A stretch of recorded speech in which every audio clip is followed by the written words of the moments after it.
MPs of all parties still poring over the details contained in the King's speech. It's one of the longest ever made, in which the new government laid out its plans for the next year.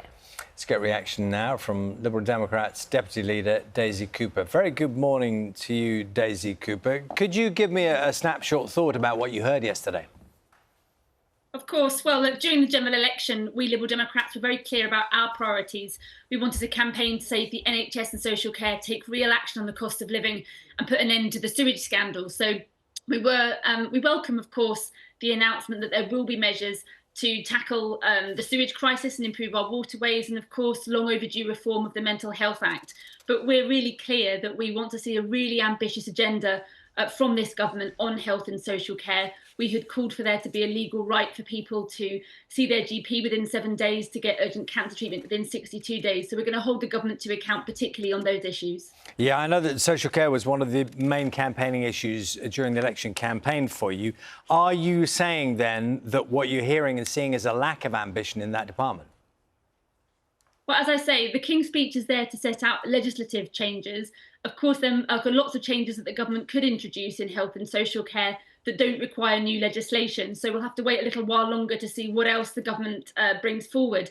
But certainly we do want to see a much bigger focus on health and social care. And as I say, one of the things that we had hoped to see in the King's speech yesterday was putting a legal duty on ministers to make sure that they are hitting many of these health and social care targets. The fact is, when you take cancer, for example, there's been a long-standing target to make sure that 85% of cancer patients get their urgent referral and their urgent treatment within 62 days.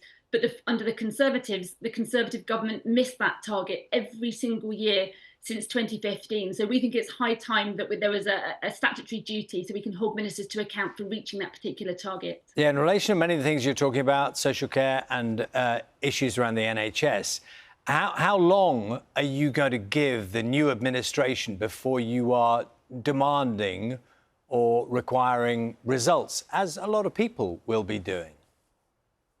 Well, we're not wasting any time at all. We had already called for an emergency health and social care budget. That's something that we're still calling for, because we do think there needs to be a budget to make sure we get the right investment into our health and care services. Yesterday, obviously at the King's speech, we were also calling for these legal duties on ministers to make sure that we can get better outcomes for people in community care and in cancer care as well. So we will keep banging the drum day in, day out to make sure that we do get that bold ambition from the Labour government.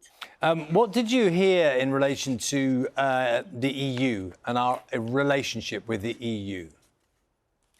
Well, look, during the general election, we Lib Dems said that we wanted the UK to be back at the heart of Europe again. We want to rebuild trust and rebuild that relationship. And so I think anything that's going to strengthen those ties with our closest neighbours is a good thing.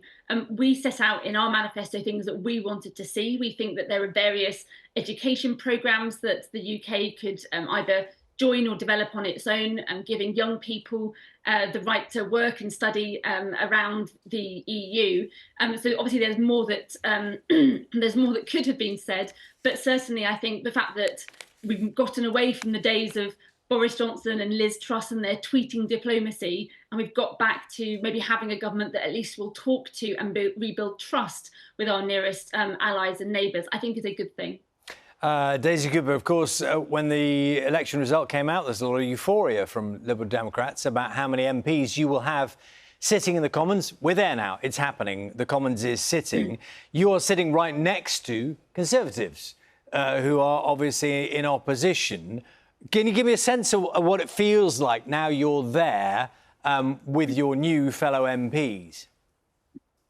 Well, look, for the Lib Dems, it's incredibly exciting, and we are very humbled by the result, and we take our marching orders from the public. We said we stood on a platform of trying to campaign on our NHS and social care and fixing the sewage crisis, and that's precisely what we're going to do. But it's quite clear to me that the Conservatives were in a real muddle when they were in government, and they're going to continue with their infighting in opposition. I think it can take them a long time to, I think, really understand why it is that the country in enormous numbers actually rejected them.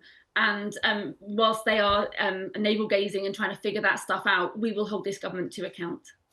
Daisy Cooper, we appreciate your time this morning. Daisy Cooper is the Liberal Democrat Deputy